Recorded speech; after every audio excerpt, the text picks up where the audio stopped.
กระทรวงศึกษาธิการและกีฬาได้เปิดกล่องประชุมเขียนบทเรื่องวิดีโอเพื่อสร้างขบวนการส่งข้อความที่จะเป็นการส่งเสริมคุณค่าของการศึกษาโดยได้รับการสนับสนุนจากรัฐบาลออสเตรเลียแผนงานคุณภาพขยายโอกาสสำหรับการเข้าถึงการศึกษาขั้นพื้นฐานในสปป.ลาว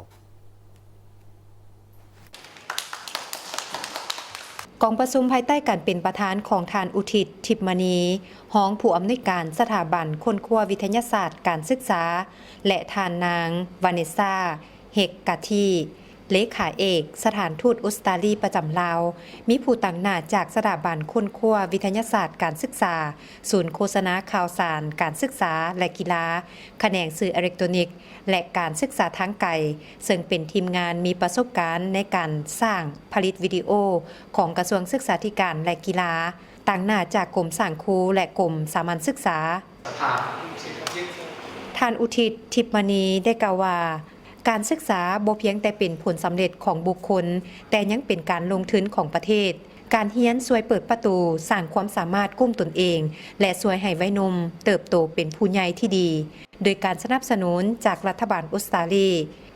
การสร้างวิดีโอแมนได้ส่งข้อความสำคัญโดยกงถึงผู้ปกครองและนักเรียน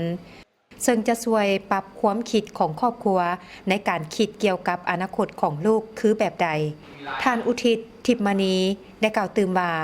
การศึกษาได้เสริมสร้างทักษะที่จำเป็นและเพิ่มโอกาสที่จะช่วยเป็นแรงบันดาลใจ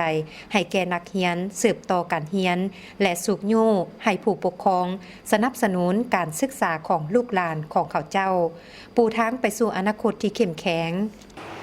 ท่านนางวาเนซาเฮกกาทีได้กล่าวว่ากองประชุมครั้งนี้เป็นส่วนหนึ่งของความพยายามร่วมกันเพื่อแก้ไข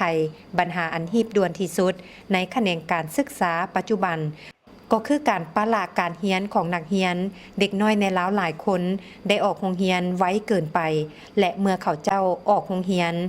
มันได้จำกัดอนาคตของเขาเจ้าทางด้านโอกาสของตนเองและการพัฒนาประเทศชาติ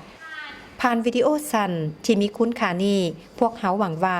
จะได้ส่งข้อความโดยโกงถึงผู้ปกครองนักเรียนผู้เฮ็ดเวียกในแขนงการศึกษา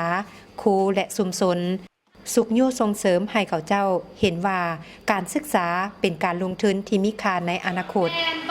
กองประชุมการเขียนบทเรื่องครั้งนี้แม่นนำพาโดยผู้เชี่ยวชาญเวียกงานสื่อสารของแผนงานบีควา